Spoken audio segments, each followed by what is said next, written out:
Hello, good morning, good evening, good afternoon, wherever you are in the world. Welcome to the Celtic Down Under weekend review.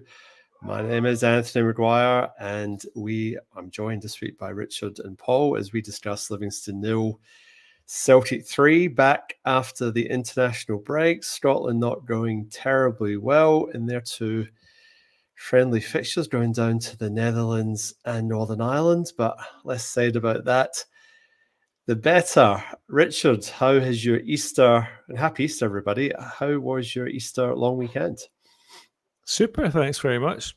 I think it's part of Scotland's strategy, actually, to be absolutely mince in those two games. I think they're trying to draw Germany into a false sense of security. I know we're not here to talk about Scotland, but seriously, the performance against Northern Ireland is reminiscent of the dark days of Celtic before Fergus McCann. But anyway, no, great weekends, good fun. Enjoyed watching the football last night and watched a wee bit of the GAA after that. So I feel completely up to speed. Very good. Paul, how was your long weekend? Have you recovered? You were on the sesh yesterday. Were you? Just a wee one yesterday, nothing too bad. I indulged a little yesterday and a little on Saturday.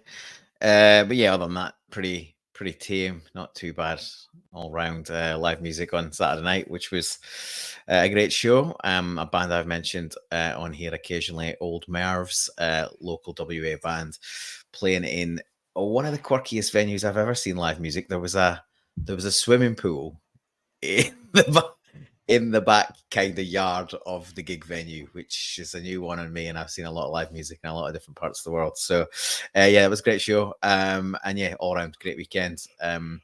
4 days off work, you can't really knock it, can you?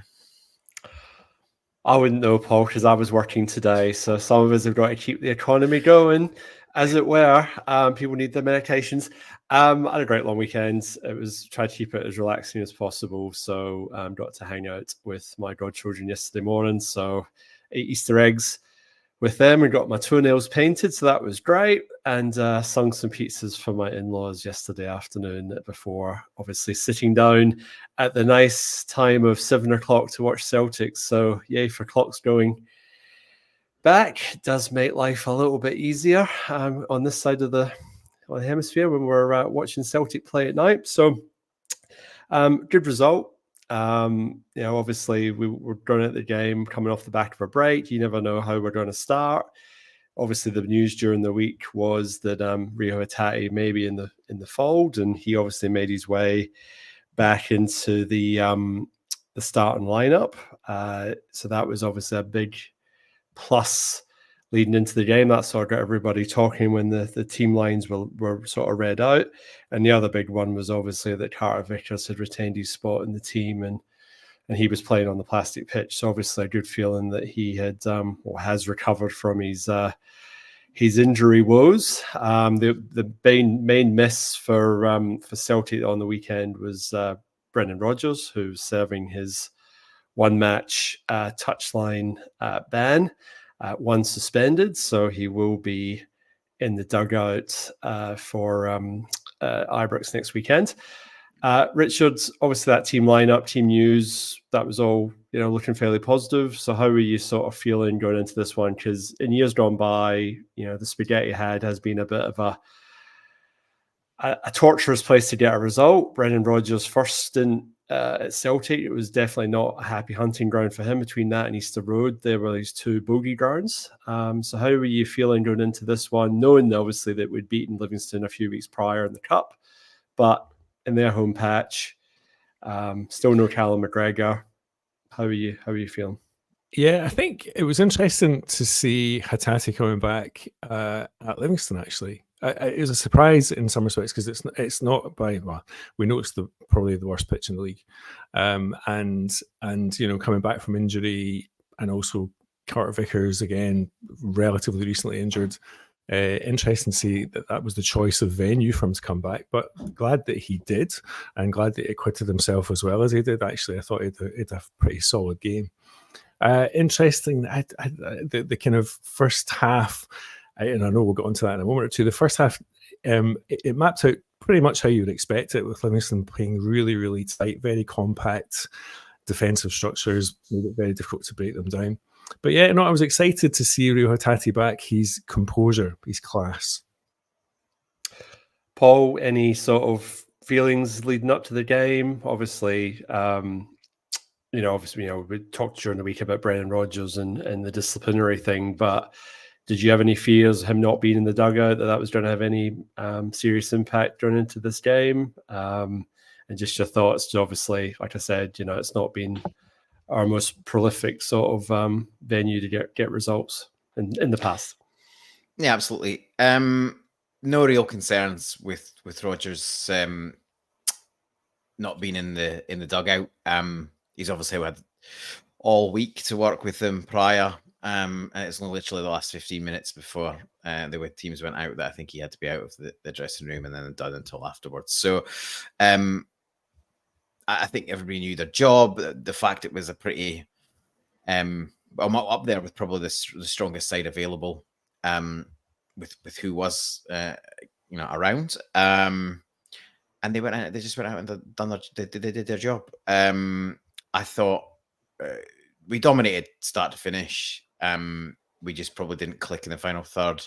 First half, put that right pretty early. Second half, and then it should have really been more. But yeah, I would you see the team sheet. You've got key players back in the team. Livingston are pretty much done for, aren't they? They're not coming back from this. They're pretty much already gone. Yeah, it's a tricky surface, but you just kind of, there's every week from now just ramps up. And it was pretty important that we went out and put a strong performance in and got a good result, and we went and did that. So yeah, it was kind of as expected, but that, or as you hope and as you possibly expect, but we haven't always delivered that this year, or the season. So it was good to actually follow through in that, and a clean sheet to boot.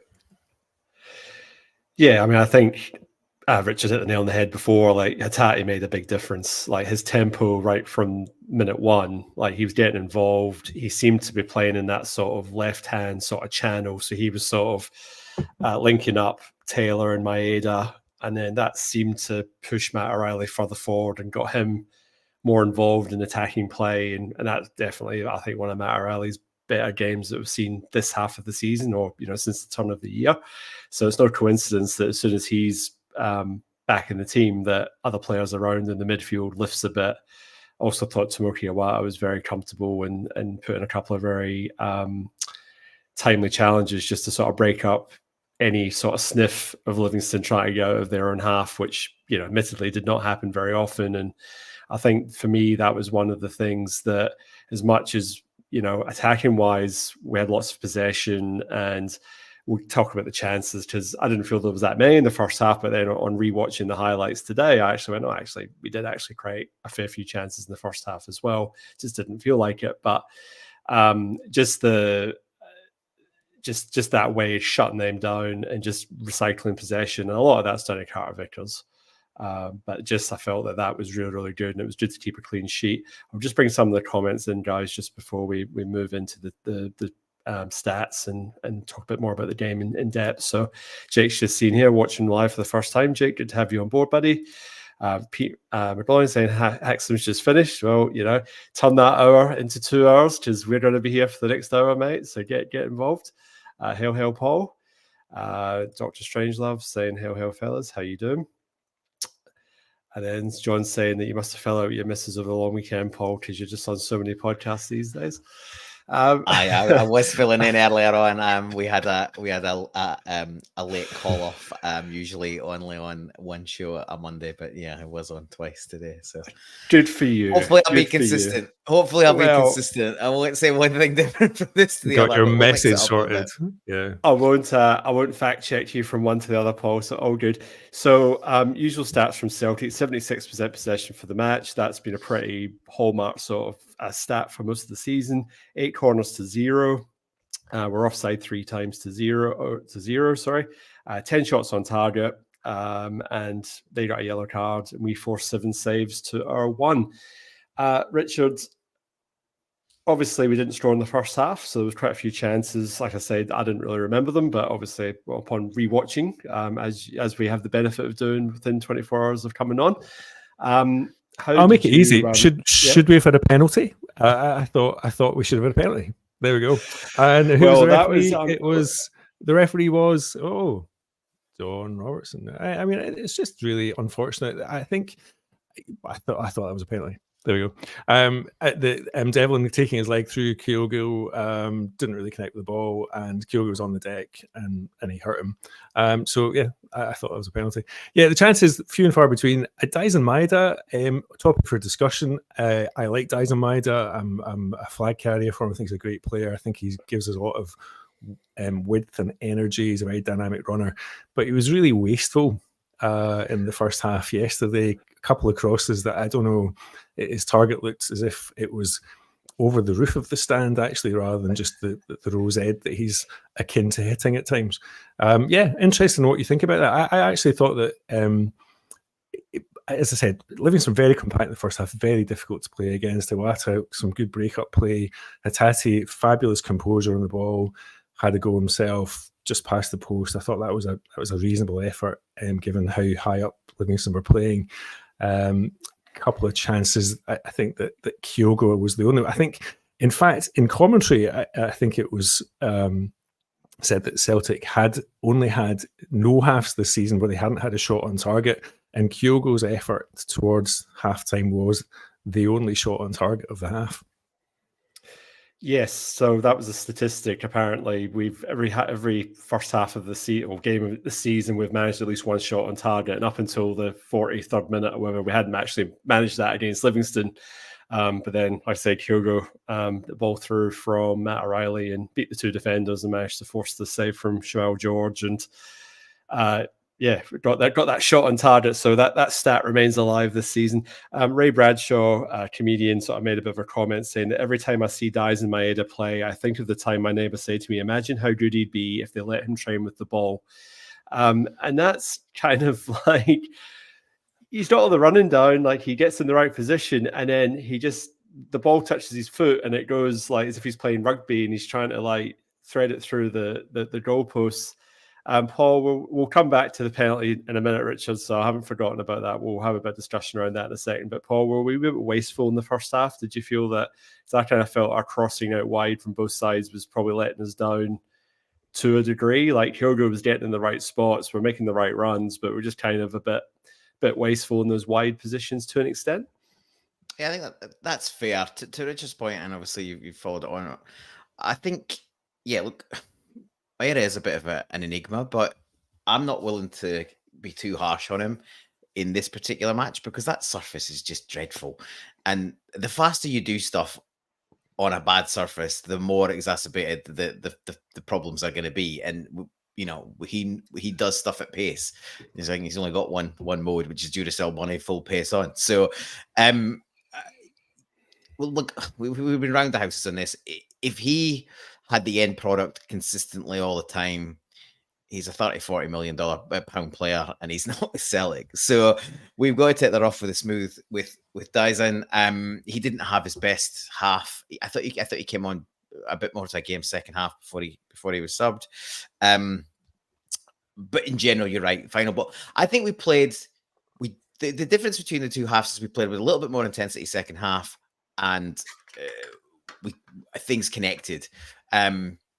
First half, we probably broke them down resilience wise and tired them out a bit.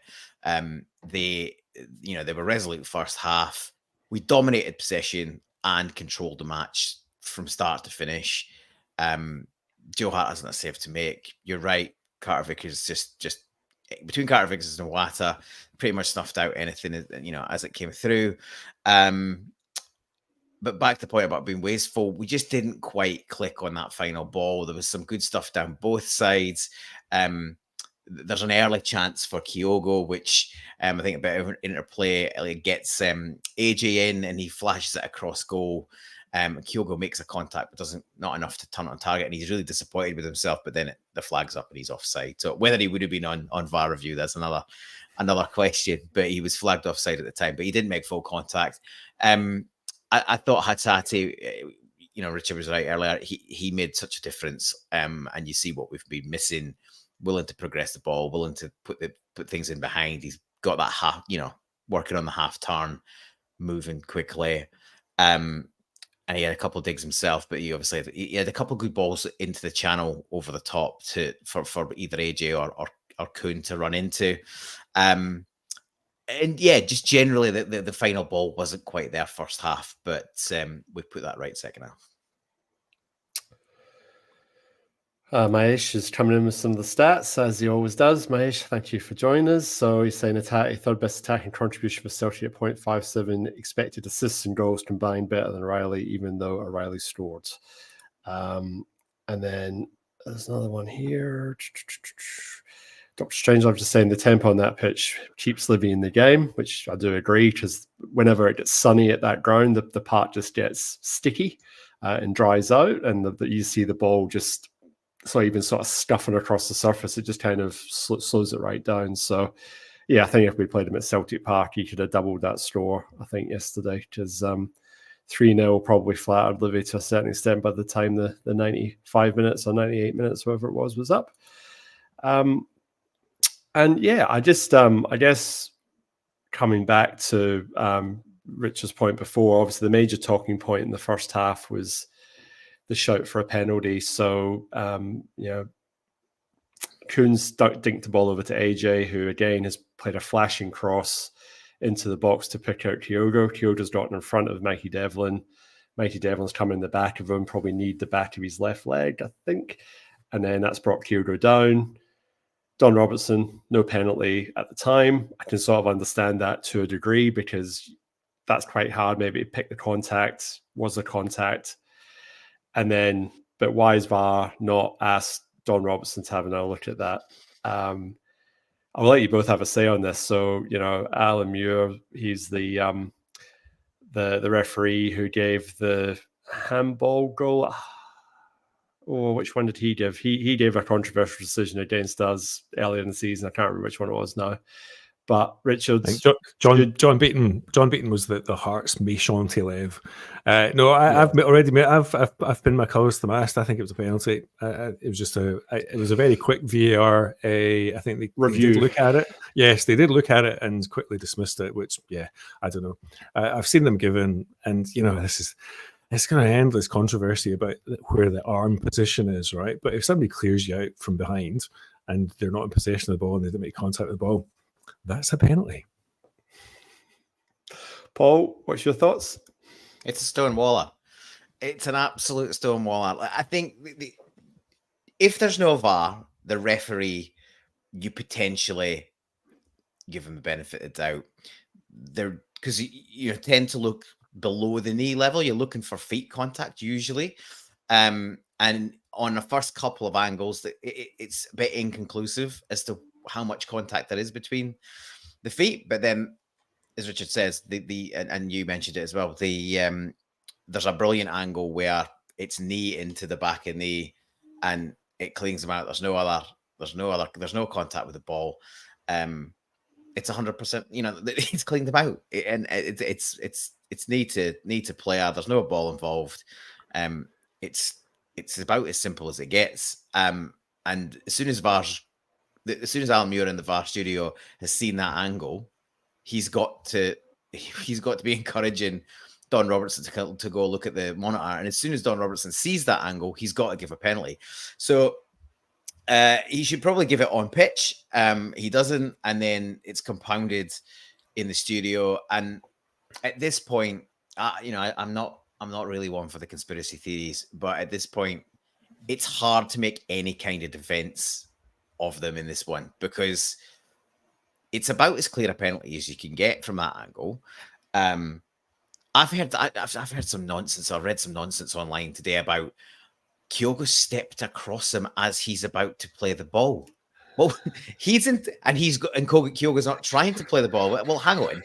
If he gets in front of him and then the ball will come to him because he's trying to shield the ball, protect the ball. If the ball then reaches him, he's in control of the ball and he can either lay it off to somebody else or try and swivel and get a shot away. So that's just nonsense.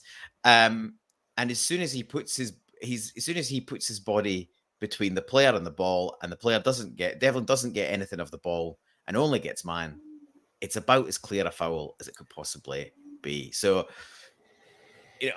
these are the ones we should be. I'm disappointed Kennedy didn't mention it after the match. I'd expect Rodgers to mention. Well, he might not mention it because he's got this one suspension hanging over him. As a club, we should be calling this out when we do win games, because, and I don't think the title will end up being this close. But if it comes down to goal difference and we lose the title by 1 goal, well, that's a clear chance at a goal with a penalty early on in a game. And particularly if you score early, you probably score more goals throughout the course of the game. As we did, we moved quite quickly once we scored in the second half, and this would have been early in the first. So, yeah, it's just baffling. And let's see what the fallout is, because it's all well and good us calling it out, but every other club needs to be calling out this nonsense. Hibs obviously made a joke on their Twitter feed and have been pulled up in front of disciplinary for the who had the 20 minutes for the penalty count. But the problem is we're all kind of taking the piss and laughing at it. It's not funny. Like it's not. This keeps coming, and it's into the advantage of one club. So yeah, it needs to be. We need to be vociferous on it, and hopefully we'll see some sort of change in attitude. I would encourage. I wouldn't hold your breath. I wouldn't hold your breath, though. I would encourage all Celtic supporters to do watch the Alan Morrison special on A Celtic State of Mind. So he does an hour and 15-minute mathematical analysis of all the red cards and penalty decisions for Celtic and Rangers in the last 3 or 4 seasons in the SPFL. And it makes for some very interesting viewing. You sort of feel that we don't get the rub of the green. Well, when you look at the statistical anomalies that Alan has exposed, for instance, it keeps coming out in Rangers' favour any which way you cut it. And in one case, it was 8 standard deviations from the mean, which is like almost mathematically impossible. So you've got to sort of ask yourself, how does that happen? Because incompetence doesn't lend itself to a pattern like that. Incompetence would just be randomness, and everyone would be roughly the same. But when one team is getting advantage both in red cards for and against and penalties for and against, and needs twice as many entries into the box to concede a penalty versus your nearest rivals who have actually won the league 3 of those 4 seasons, it really is head-scratching stuff. And the saddest thing out of that whole presentation was the fact that no one in the mainstream media has got the balls to actually run with that report and that mathematical analysis and actually put it in a headline, because, quote unquote, it's not good for business. It's not good for selling newspapers, because you're going to alienate half your readership. So very telling. And like I said, I definitely recommend that you take the hour and watch that. I watched it today, and like you say, everything that you think happens in Scottish football, it's all laid out to bear, and you really can't argue with the modelling that's been done. It speaks for itself. So yeah, definitely check that out. We've got 87 people live at the moment, so thank you very much for joining us live. We're enjoying our long weekend, and we're looking forward to build up to the Glasgow Derby as we head to Mordor later in the week. Alrighty, so half time, nothing each. Sort of thinking, all right, where's the goal coming from? I'm sort of getting a little bit anxious. Obviously, we didn't get the penalty decision. Chris Boyd's made an absolute muppet of himself for like the millionth time on Sky Sports. Not that that's hard, or I think he does it as an art form, but he's clearly being contrary, saying it's not a penalty and it's always a conspiracy. Whereas you had Snodgrass and Sutton saying it's a penalty every day of the week. Richards, what did you feel like? Did you feel we were going to get a goal dead early like we did, or did you feel we were going to struff away and get one eventually? Or where did you have a goal master mash? As your, the smash. It I didn't. Honestly, I think I texted you after that first half and said I've had better sessions on PlayStation. It was a hard watch. That first half was pretty lumpy. Although I have to say, I thought so interesting. So Kuhn, who we haven't spoken about yet, was pretty persistent in the build up to the goal, and you know, I know that we spoke about him a fair bit a couple of weeks back. I like his directness. I think he's given us a bit of a dimension. He's got a lot of energy, but it was his persistence. That was a ball that a lot of people would have just given up on, that he followed through on and resulted in the cross that resulted in the ping ball, which eventually ended up in the back of the net. So no, it was going to come. I felt that Celtic had enough quality on the bench to mix things up a little bit. Again, I don't want to get too wrapped up in balance. It had felt a little bit unbalanced in that first half, mainly because I think Maida was doing his own thing. But again, coming back to Kuhn, good energy, got there, made himself a nuisance, and followed through, and it was just good to get the breakthrough. Paul, did you sort of what was your thoughts on the first goal? Because obviously it wasn't exactly sort of make the highlights reel at the end of the season, but it does it did get us off to a lead. And as Richard just said, it was the hard work. It was a pretty loose cross from Taylor, but Kuhn chases it down and obviously gets the ball back in the danger area. Hatate and Kyogo with the quick feet, and obviously it comes off Jamie Brandon and into the back of the net, and they're all caught a bit flat-footed at the Livingston defence. But with that plastic bouncing pitch, anything's possible. So what was your thoughts on that first goal? Well, if he had any hair left, Martindale would have been pulling it out of the defending. It was absolutely atrocious. Like, yes, Kuhn does well. He chases down a lost cause, but the defender is so weak in terms of getting robbed. You know, you've got to be you'd be fuming with that. As at least just put your foot through it, either out for a corner or throw in. But he gets caught napping and he gets robbed. He doesn't make much of an effort to get back and put a decent challenge in. And then you've got a bunch of statues in the box while the ball comes in. I think both Kyogo and Hatate are asking for it. It sort of bobbles around and eventually Hatate gets a lash at it. And then it ricochets off the defender. Jamie Brandon. Yeah, it's him. And then even after that, it's barely moving. And there's a defender on the line who like has a sort of, oh, maybe I should swing a leg at this. It was a bit late by then. It's already trickled into the net. Look, it's great to get the breakthrough. But you know, if you look at it objectively, as the defending side have had an absolute nightmare there. And we'll come on to the other goals. But to be fair, the keeper sort of kept them in it for a period. We should have been much further ahead. But then even he succumbed to the flaws that were going on in the defensive third for Livingston. But yeah, great to see Hatate in there. He obviously, in these after-match interview, he mentioned he'd scored a goal, which obviously he didn't in the end, but it was a meaningful contribution towards the goal. Yes, it was good to see Hatate's English lessons are coming to the forefront. So that was his first interview. He had the translator translating. It was Paul Cuddihy. It was something with a very broad. It was something with a very broad Scottish accent. Yeah. So the translator was translating back to Hatate, and Hatate was putting in his thoughts in English. But very good, and goal and assist, and he was a happy man. He was playing smiles. So I think he's been a bit frustrated as much as we have been. And I mean, I just can't. You know, at the start of the season, he was getting kept out of the team by David Turnbull. Because at the start of the season, he wasn't getting a game. So the first few games of the season, he was on the bench. And we were all going like, what's going on? Is his head being turned? Like, is it no Ange? Like, no Hatate? What's going on? Like, why is he not getting a start? What's Brendan Rodgers doing? And now we're like, you know, he's just come back potentially at the right time. John Kennedy said that he's been looking really good at training. So the next step was to give him some actual minutes. He played in a bounce game during the international break as well. So he has obviously been able to string together, a solid few weeks of training. So it's great to have him back. And, you know, if we could get Callum McGregor back on the park as well, then that's us probably back to our strongest lineup.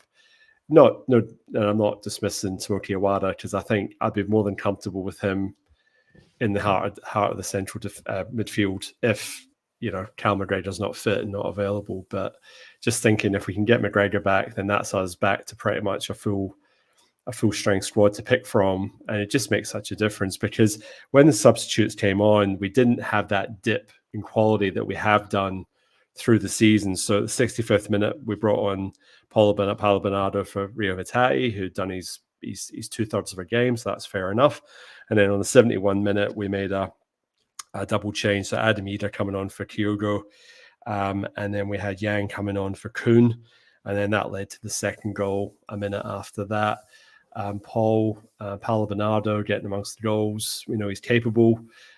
Sort of tried to get bundled off the ball. He's managed to stay up, play a 1-2 with Matt O'Reilly, and then drive it low and hard into the left-hand corner. Good goal, came at a good time. What was your thoughts on him and I suppose the other substitutes as well as they've contributed and come on? Yeah, Bernardo's he's obviously shown his class in pockets, but maybe not consistently as some would like.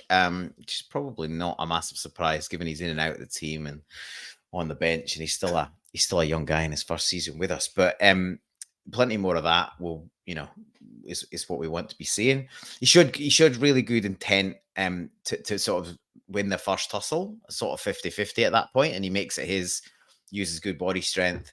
Then he's sort of buffeted and he holds that player off again. And yeah, he rolls a nice pass into Matt O'Reilly, but he's not done there, and he's not happy just to admire that pass. He's on the move again, and O'Reilly's actually claiming for a foul as he's laid it off, because he's sort of been in a tussle himself, but he's shown good strength to hold the defender off. And then yeah, he lays a perfectly weighted pass to Bernardo, and he's as clean a strike as you want to see, and he's nestling in the bottom corner. It's a really good contribution shortly after coming on. And yeah, look, I think it's, you're right. There's depth that's starting to come in multiple positions as people come back from injury and we get a fully fit squad. And Paulo Bernardo's probably going to have to make do with the subs bench for the rest of the season, but he's certainly somebody that can add quality, and you don't really necessarily see quality dropping. He's industrious, he's hard work. He's puts himself about. He's willing to put his foot in, but he's clearly got technical skill as well. So yeah, I think great cameo from him. Good goal. The other substitutes, well, I thought Yang had a nice little cameo as well. Kuhn, to Rich's point, played really well. Again, that's 2 games in a row, and he sort of started to show something a little bit earlier.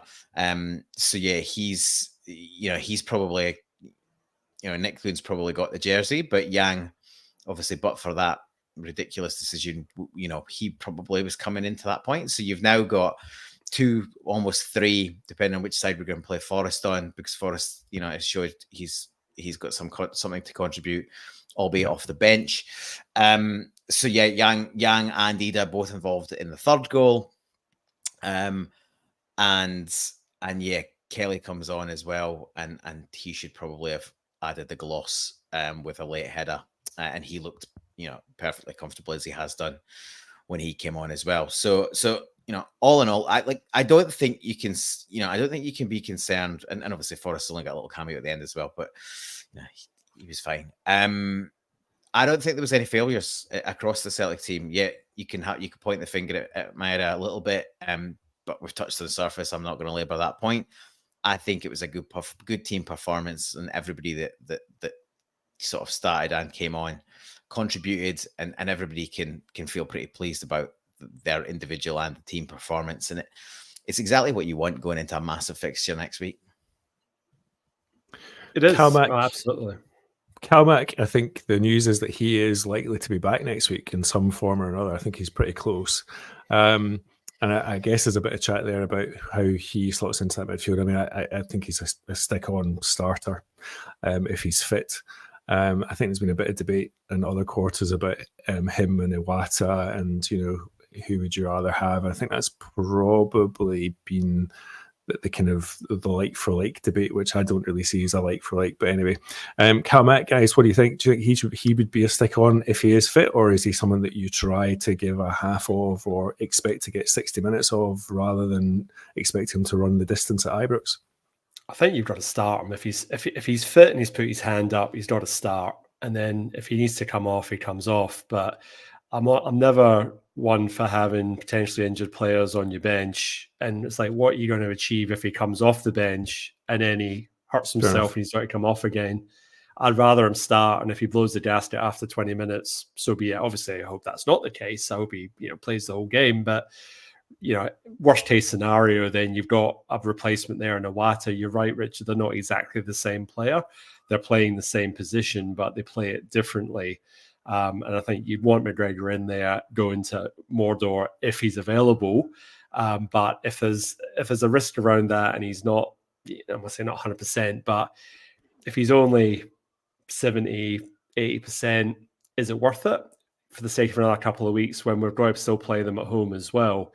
So as much as this game's important, it's more important that Rangers win rather than us, if we go there and get a draw and get a result, get a win, brilliant. But if we don't get a draw, it's not the end of the world for us. But for them, it kind of dents them more. So I think you might weigh that up as well, because it's not like we've got a massive hole in that midfield at the moment. We do with Hatate back, O'Reilly and Iwata, and then you've got Bernardo on the bench. You do have a little bit of ability to rotate through there. So I really think it depends on if he's fit. If he's fit, he starts. If he's not fit, then he shouldn't feature at all. And we should just wrap him in cotton wool and save him for a couple of weeks. But that's my thoughts. Paul, what's your thought on that? Yeah, I agree. And, I'm on record already tonight saying this, but if he trains all week and it's blood and guts on the training field and he's involved in that all week, then he starts 100% on the weekend. Even when he's coming back from injury, it's very rare that he's fed into the team from the bench, as you say. So he's either in or he's out. And if he's in, he'll be starting. And yeah, you're right. We've got coverage from Iwata. Iwata's been okay. He had a decent game again. I feel like Iwata's better at the defensive sides of the game. His attacking link-up play is probably, it's not at the same level as Cal's. It just isn't. And that's probably the one downside you would point to in his game. That and the fact that he's a little bit laborious on the ball, and we've seen him get caught on that. Whereas Cal at top form, again, much like Hatate, takes the ball in the half turn, head up football, looking for forward passes. So yeah, fingers crossed he gets a full week of training under his belt, and you would say that he would start if he does that. Wouldn't be the end of the world if Iwata has to start, but it definitely, I think, weakens us. The bigger thing back there in terms of sort of defensive positioning is CCV being fit is massive. I don't think I might be wrong, somebody will correct me on this, but I don't think he started either game against them this season. So, we will, whether Cal's fit or not, this will be the strongest squad we've had to go in a derby this season. So that should make us all feel pretty positive about this match compared to what we've done previously and the results we've got. So on the back of a good few weeks, we should be feeling relatively upbeat about this trip across the city.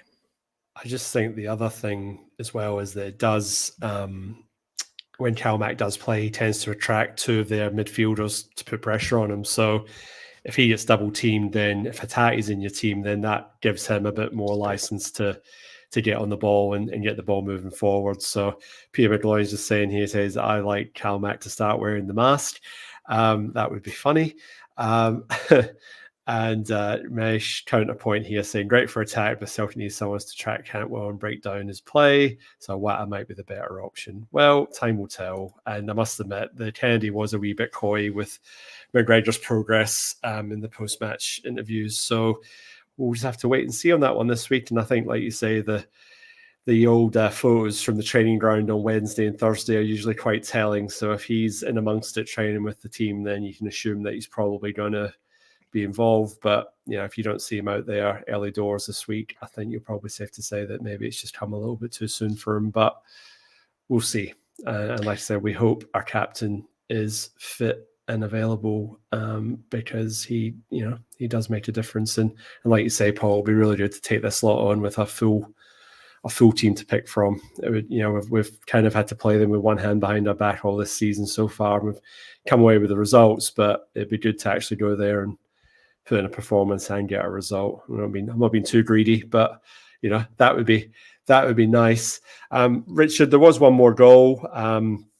It was Matt O'Reilly, probably the weakest shot he's put on target all season, but Shmuel George by this point has pretty much given up the ghost and just sort of let it trickle in. Yeah. Again, it's one of those ones you would take it for the goal difference, but yeah, it was probably not the most glamorous of the Celtic goals for this season. Pretty kind of weak connection. Would always hesitate at my particular juncture in life to say that I could have done that, but I think that it was more of a pass than a strike.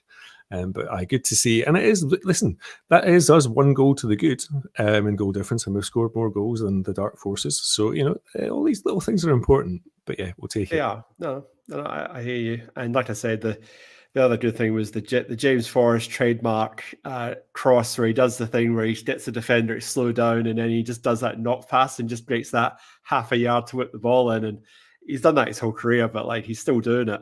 And that was the one that Paul mentioned, where he picked out Daniel Kelly at the back stick, and Kelly with a relatively weakish header. Probably, I say, should have done a little bit better, at least got it on target. But that was probably the last meaningful opportunity for the match.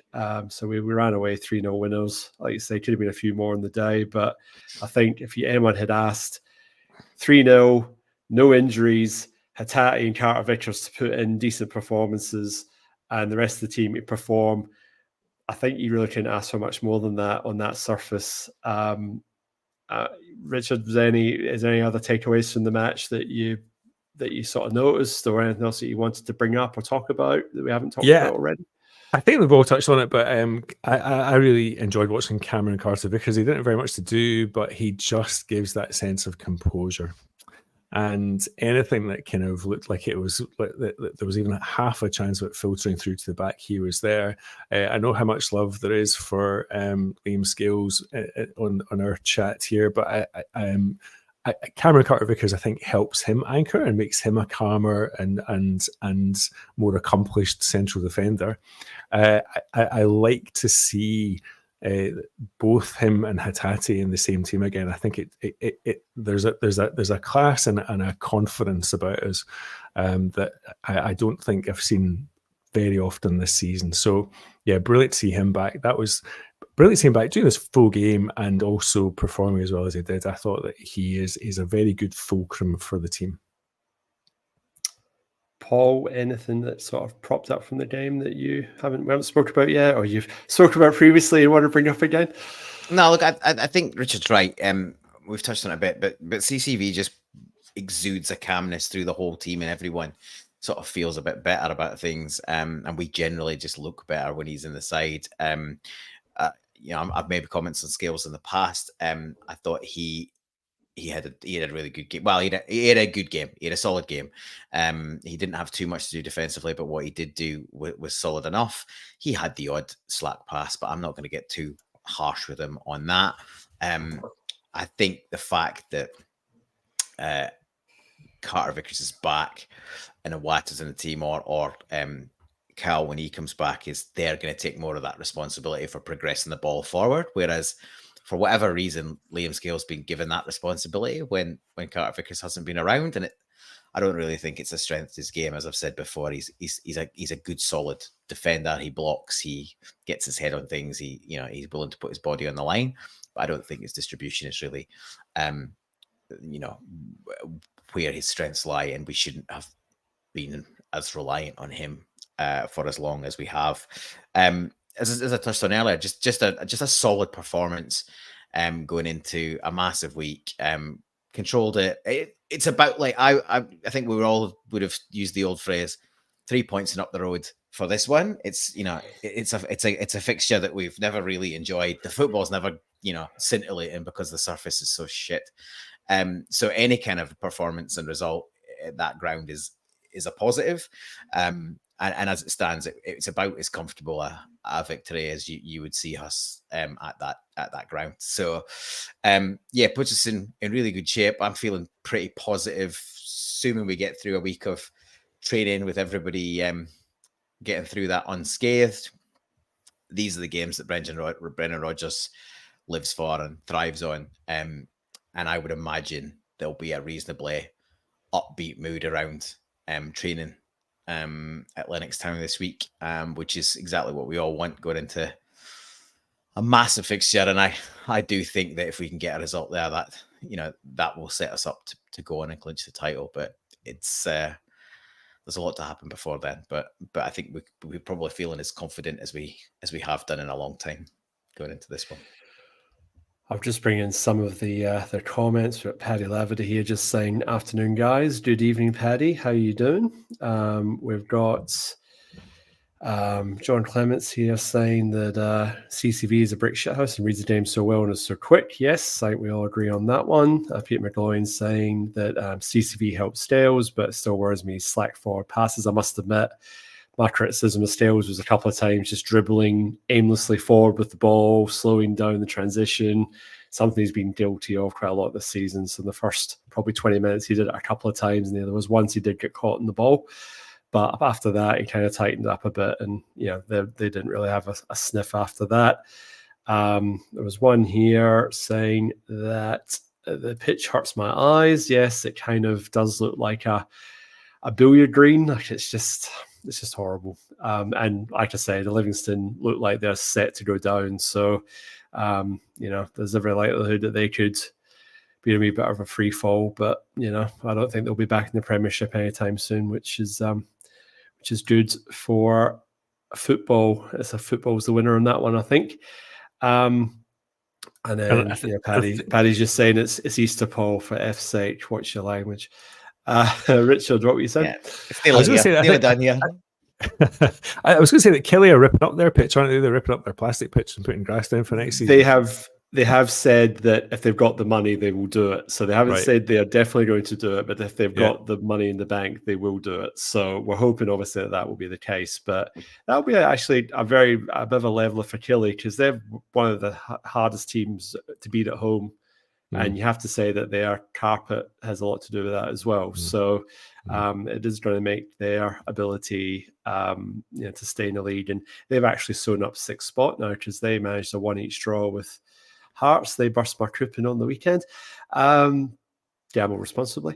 So anyway, so like I said, so it's just going to be interesting to see what happens in the build up to this week's fixture. I guess at this point, we usually do our man of the match. I think the official man of the match from Sky Sports was Nicholas Kuhn. I think there was definitely a few candidates for man of the match this week. Who had first go on it a couple of weeks ago? Was it you, Richard, or was it you, Paul? It was me. It was me. I had first go last Paul, time. I'm ready to let you have first go, Paul. Who's your man of the match this week? His name is Rayo, as you've put as the title of the show. So, yeah, Hatate for me. Richard? Short and sweet. I had 3 down, CCV, Kuhn and Hatate. I'm going to go CCV just because he exudes calm. And he wasn't involved terribly much, but I think he was a fulcrum, a very safe fulcrum for an awful lot of stuff, and a game that we were always going to win. But I enjoy seeing him back at his calm best. Well, Jake agrees with you, Richard. He's saying CCV for man of the match. If you've got your thoughts on man of the match, get them in, because we've got 112 people live at the moment. So we've got Peter McGloin. He's saying Hatate man of the match with CCV and Kuhn close behind. Strangelove the Doctor saying I'm going to go with Tomoki. So I have a few options there.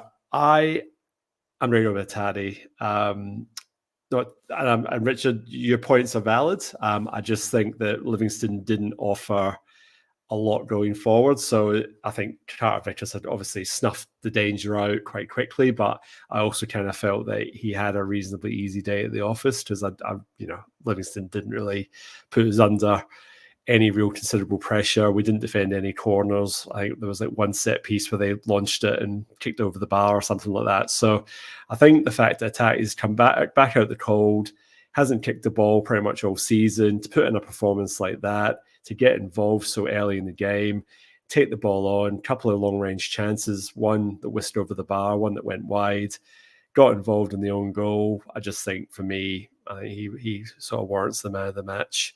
And just it bodes well for the run into the season. Because if he can stay fit, I just think that that's going to go a big way to us lifting another league title. And he's just hopefully come back at just the right time, which is what we need, just to sort of give us that little X factor. Because just his transition and his ability to get the ball moving forward just brings Kyogo more into the game, and that's what we've needed. And he found Kuhn with a pass as well. So he's linking up well, which is good. So let's just hope there's more of that. Like I said, on actual grass surfaces rather than the artificial rubbish that we had to endure yesterday. All right, Richard, have you got any? We're at 10 minutes, we're at 9 minutes, we're at plenty of time. So do you have any recommendations, music, books, literature, TV, movies? I'll be interested if Paul actually got to this gig, because Tawana Cartel played in Fremantle on the international break weekend. They're a band from Gold Coast. This kind of blend of a kind of uncanny blend of electronic music and world music, and they are a fantastic band live. But they've got an album called Alectura, and I would strongly recommend. They are stunning, and so I really enjoyed that. And I'm also kind of having a wee nosy around the Perth Comedy Festival, which coming up shortly, 20th of April, I think it starts. So getting my feelers out for that one. There's a couple of interesting gigs there. So it's on for a month. I always find it weird in Perth that you can pretty much, unless you stumble across the town centre when these things are actually going on, that you sometimes don't know about it unless you know where to look. Which, that's why we should say it out loud and things like this, because it's all happening, and it's going to be, it's a big event, superb international acts. So those are my two recommends for this week. Well, speaking of comedy festivals, Peter McGloin is saying here there'll be a run on Brown Trousers and Aaron Govan if Calmac is pronounced fit for the derby. Paul, what have you got for us? Where have you been? What have you seen? So I didn't see that gig. As I touched on, I did go to see that gig of Old Mervs on Saturday night. So yeah, they've still not got an album out, but they've got a lot of EPs and singles, so they're worth checking out. Local band, just a duo, but can create quite a lot of noise for just two blokes. My album recommendation of the week is Elbow are back with their, I think, 10th studio album called Audio Vertigo. Right back to form. It's probably one of the best albums in the last 5 or 6. So yeah, well worth a listen there if you like what Elbow have been doing previously. It's a definite return to form. Unfortunately, no news of a tour in the Southern Hemisphere as yet. They have announced UK and Europe. But as older gentlemen these days, I don't know if they're going to get themselves further afield, which would be a bit of a disappointment. But it's nearly 10 years since I saw them live, which was at Sydney Opera House, which is not a bad place to enjoy some live music. But yeah, that's probably my main one. There are a few singles flying around, but I probably still need to do some listening on that. But yeah, that's probably my main recommendation music-wise. I'll have more for you next week. I belatedly watched the movie Arrival, which was Oscar nominated, and Dennis Villeneuve. Yep. Amy Adams. Yep, I always confuse her and Rachel McAdams. But yeah, Amy Adams and Jeremy Renner. Not really big on alien movies. I'm not a massive sci-fi fan generally, but I thought it was done well, and yeah, quite enjoyed that one. Although I was quite tired, so I was a little bit confused for parts of it, but I managed to get my shit together by the end, and yeah, enjoyed that one. So yeah, it's 8 years old, that movie now, but if you've missed it, I haven't seen it actually either, so I need to go back to Yeah, it's worth a look. It's worth a look. So Pete McGee, he's saying going to see Albion Brighton this year. Last time was epic. And I apologize. Your surname's not McGloin, Peter. Sorry, my bad. I have a bad habit of just making up people's surnames. Sorry, apologies. You can remain anonymous. And then there's another one here. Recommendation from Strangelove, the Doctor. No, I don't wrong one. Here it is. He's saying visit Berlin, one of the best cities in the world. Well, I'm sure quite a lot of Scots will be going to Germany to watch the Euros in the next couple of months. Like I said, hopefully we're lulling them into a false sense of security on that one. My watch this week has been Winning Time, second season of that. So that's John C. Reilly, and it documents the half fictional, half factual dynasty that was the LA Lakers in the early 1980s. So Magic Johnson and all that jazz. So actually just really easy to watch and not as depressing as some of the other TV that's out there at the moment. So nice to watch on a long Easter weekend. He's saying he's actually pronounced handsome bastard. So there you go. Guys, it's been great catching up. It's been good to pick through what was, like I said, a good performance in the end and a good result. Puts us in good stead for our trip to Mordor on Sunday night. Paul and I will be at the Perth Celtic Supporters Club. So available for selfies. I got the green light today, so we're on. So we'll be doing that. So that will be a big night out because this one's got a bit of feeling about it. And we'll be back next Monday night at 8:30 Western Standard Time, which I believe with the clocks going back is an hour later in earlier. 10:30 sometime. Yes. No, we want it to be one. Fall back. No, we want fall back. Yes. Yeah, we 1:30 p.m. 1:30 p.m. in Scotland. Yeah, there we go. That's okay. And by next week, the times will have changed on the East Coast again. So the East Coast. We're not worried about them. We're worried more about. they'll be in their bed. They might be able to just about stay up by next week. But there you go. This is it. So it's a good time for us. It's a 7:00 kickoff in Perth. So we will be all around it, watching it, win, lose or draw, hopefully a win. And we'll be back next week. So all that is left to say, guys, is hail, hail. Hail, hail.